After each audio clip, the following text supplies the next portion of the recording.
Atos 8:1, Lucas escreve que Saulo consentiu na morte de Estevão. Em Atos 8:3 vai dizer que Saulo assolava a igreja. Em Atos 9:1 vai dizer que Saulo, respirando ainda ameaças e mortes contra os discípulos do Senhor, ele vai até o sumo sacerdote, solicita autorização para que ele fosse até Damasco buscar aqueles que confessavam o nome do Senhor e que para lá tinham fugido. Só que Saulo, quando pega as autorizações, ele está no caminho de Damasco. Antes mesmo que ele chegasse na cidade, Jesus marcou um encontro com Saulo. E naquele caminho para a cidade de Damasco, Saulo vê o Senhor e ouve o Senhor lhe dizendo: Saulo, Saulo, por que me persegues?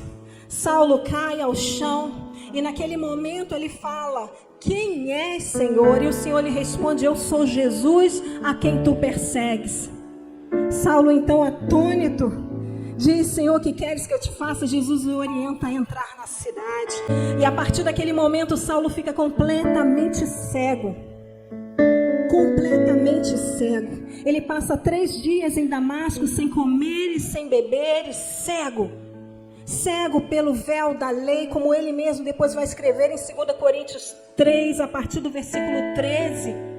Ele escreve sobre os judeus que tinham o véu da lei posto em seus corações. Mas o Senhor, orientando o seu servo Ananias, que estava em Damasco, o Senhor em visão aparece a Ananias e diz: Ananias, levanta-te, desce a rua chamada direita, entra na casa de Judas, lá procura por um homem de Tarso chamado Saulo. Quando Ananias ouve o nome Saulo, Ananias se inquieta e fala: mas Senhor, este tem sido perseguidor, quantos males temos ouvido que ele faz aos teus santos? Mas naquele momento Jesus responde para Ananias: vai, porque este é para mim um vaso escolhido para levar o meu nome aos gentios, aos reis e a todo o povo de Israel. E eu vou ensiná-lo quanto ele deve sofrer pelo meu nome. Ananias vai cumprindo a palavra do Senhor, e quando entra na casa, impondo-lhe as mãos sobre Saulo, Ananias diz: irmão Saulo, aquele Jesus que te apareceu no caminho me enviou aqui para que ores por ti e tu voltes a ver e sejas cheio do Espírito Santo. Naquele momento então o véu é tirado completamente.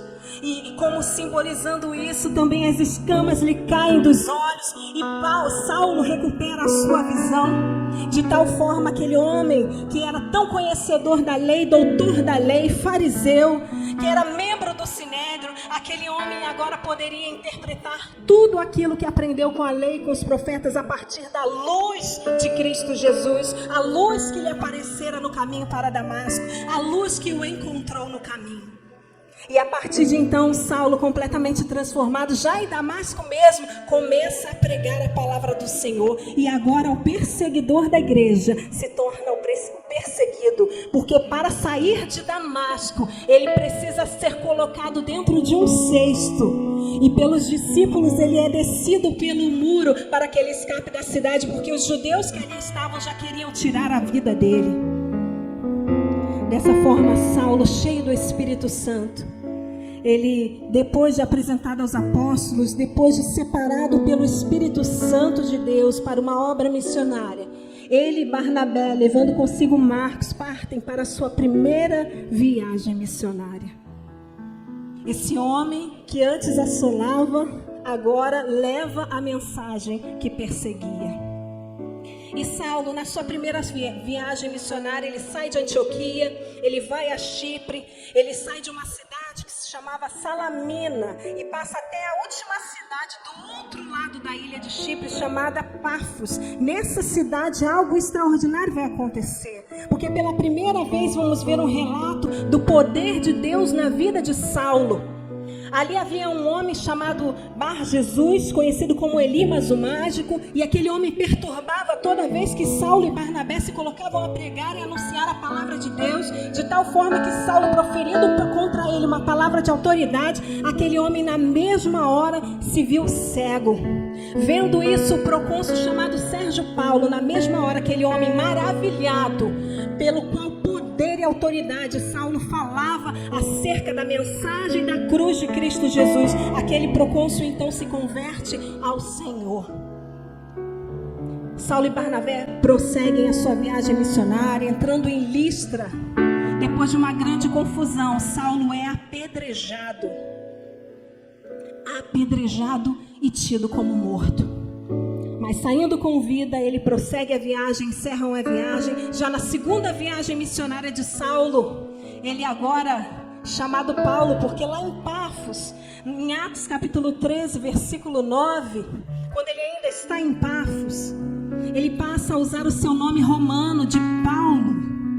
Ora, se Saulo significa o desejado, Paulo significa pouco, pequeno, menor. E podemos lembrar disso quando ele mesmo cita em 1 Coríntios 15, 9, dizendo que ele era o menor dos apóstolos. E este agora Paulo, cheio de poder, cheio de autoridade, vai levando a mensagem da cruz de Cristo por onde passa. Agora o perseguidor que se tornou perseguido leva a mensagem que antes era motivo para que ele quisesse arruinar a igreja. Esse encontro com Jesus mudou completamente a vida de Saulo. A conversão de Saulo no caminho para Damasco fez com que aquele homem mudasse completamente de atitude. Ainda agora, na segunda viagem missionária com Silas, depois de expulsar o demônio de uma jovem e novamente se colocar diante de uma grande confusão, Paulo agora e Silas são colocados na prisão após serem açoitados. Apedrejado, açoitado e agora preso. Mas a palavra de Deus vai dizer que perto da meia-noite eles oravam e cantavam hinos de louvor a Deus, de tal forma que os outros presos ouviam, e deu-se um grande terremoto, abalando as estruturas daquele lugar, e as correntes foram quebradas, as portas se arrebentaram, e até o carcereiro, pensando que todos os presos haviam fugido, tentou contra a sua própria vida, mas Paulo diz: não faças mal a ti mesmo, que estamos todos aqui. Naquela mesma noite, aquele homem, aquele carcereiro, vira para Paulo e pergunta: o que eu tenho que fazer para ser salvo?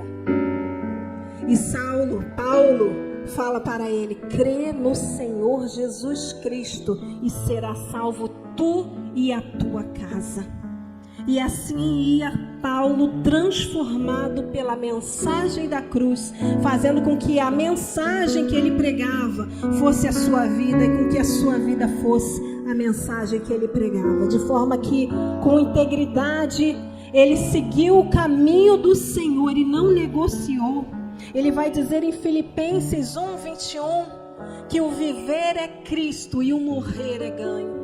Esse mesmo Paulo que descobriu um encontro com Jesus, um encontro improvável, um encontro inesperado com Jesus, mudou a sua vida de uma vez por todas no caminho para Damasco.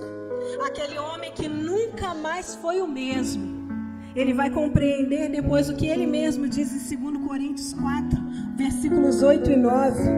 Em tudo somos atribulados, mas não angustiados, perplexos, mas não desanimados, perseguidos, mas não desamparados, abatidos, mas não destruídos. Porque como ele mesmo escreve em Romanos 8, nenhuma condenação há para os que estão em Cristo Jesus, que não andam segundo a carne, mas segundo o Espírito. E a grande conclusão dessa mensagem, o que eu quero trazer de reflexão para mim e para a sua vida nessa noite, é que bastou um encontro com Jesus para que Paulo fosse outro homem, fosse completamente mudado e transformado. Bastou um encontro não programado, não previsto, não esperado, mas um encontro definitivo, decisivo, marcante, inigualável, um encontro com Jesus. E aquele homem Aquele homem foi mudado, completamente transformado pela luz que um dia de Cristo sobre ele brilhou naquele caminho para Damasco. Ele pensou que iria entrar na cidade de um jeito, mas ele entrou completamente diferente. Completamente diferente. Ele pensou que sairia de Damasco levando vários presos, mas ele sai fugido. E algo que muito me questiono é sobre a escolha de Cristo, quanto a escolher um homem que estava no apedrejamento de Estevão, um homem que estava perseguindo e destruindo a obra da sua igreja. Porque naquele momento em que ele se encontra com aquele Saulo perseguidor da igreja no caminho de Damasco, tinham outros melhores para Jesus querer escolher, para Jesus encontrar. O próprio Gamaliel seria um desses. Mas Jesus escolheu Saulo. Em detrimento de quem ele era ou do que ele tinha feito, Jesus escolheu Saulo.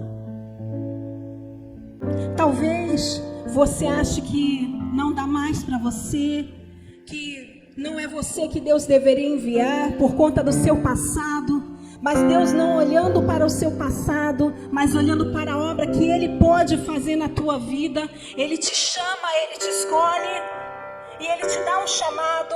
Porque onde abundou o pecado, vai superabundar a graça de Deus. E assim como Paulo foi transformado a partir de um único encontro com Jesus, nós também nessa noite temos a oportunidade de sermos completamente transformados por esse encontro que está acontecendo aqui e agora, o encontro com Deus. Um encontro onde Jesus mostra para nós que a mensagem da cruz ela é verdadeira. Aquele Jesus a quem que os primeiros discípulos pregavam e que Saulo ia perseguindo, ele se tornou a grande pregação da vida deste homem, Paulo. E ele, pregando a mensagem da cruz, passa agora a anunciar que aquele filho de um carpinteiro era sim o Messias, o Cristo que Israel tanto esperava.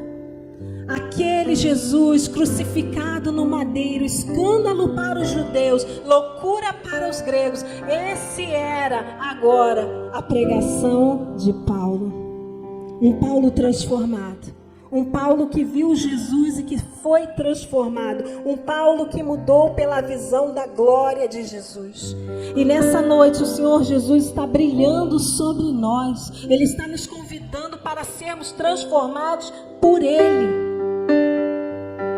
Sabe, quando eu olho ainda para Saulo e vejo um homem tão pleno de conhecimento, um jovem já membro do Sinédrio, doutor da lei, aprendeu aos pés de Gamaliel da escola de Hilel, fariseu de fariseus. Saulo tinha status, conhecimento, instruído em toda a sabedoria e entendimento que naquela época se poderia oferecer da melhor forma possível. Mas bastou uma vez ele olhar para Jesus e ele entendeu que na verdade não era o que ele tinha, era o que Cristo tinha, era quem Cristo era o que Cristo acrescentava a ele. Pensando um pouco nisso, às vezes eu penso nas nossas conquistas que são tão preciosas, tão importantes para nós. Talvez assim como aquele Saulo do começo, nós estejamos cheios, crescendo profissionalmente, fazendo faculdade, aprendendo, nos aprimorando. Que coisa boa, são conquistas tão preciosas para nós, tão valiosas para nós. Estamos construindo a nossa família, estamos educando os nossos filhos, estamos investindo o nosso tempo naquilo que nos é precioso, naquilo que é uma conquista para nós. Mas talvez até com todas essas conquistas você ainda não se sinta totalmente pleno, totalmente preenchido. Porque talvez ainda te falte ver essa luz, assim como Saulo no caminho de Damasco. Ainda te falte ir para esse encontro totalmente indefeso. Para que Cristo, tendo te encontrado com poder, chame pelo seu nome e mude de uma vez por todas a sua vida. E esse encontro acontece aqui e agora. Eu não sei há quanto tempo você se sente incompleto. Eu não sei há quanto tempo você percebe que te falta algo para ser pleno. Mas aquilo que te falta, Jesus tem para te acrescentar. Aquilo que você não consegue com as conquistas naturais da vida, Jesus preenche em você.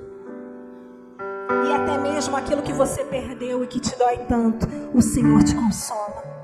Porque quando a luz dele brilha, e nós percebemos, assim como Paulo percebeu, que na verdade nós somos tão pequenos, mas há um Deus tão grande e poderoso, que nos convida a uma vida nova. Para quê? Para que nós possamos abraçar a mensagem da cruz, porque pela cruz chegamos ao céu. É pela cruz de Cristo, é pela graça de Cristo que nós somos salvos. Que encontrar Jesus seja suficiente para cada um de nós. Que encontrar Jesus seja tudo que nós precisamos. Porque o mundo passa, assim como todas as conquistas que nós vamos fazer nele. Mas a presença de Deus, ela nos preenche para toda a eternidade. Aquilo que Cristo, na mensagem da cruz que Paulo pregava, ele veio trazer, foi o reino de Deus. E Paulo diz que o reino de Deus não é comida e nem bebida, mas é paz, justiça e alegria no Espírito Santo. Se coloque de pé e vamos orar, porque Deus marcou um encontro conosco para mudar as nossas vidas.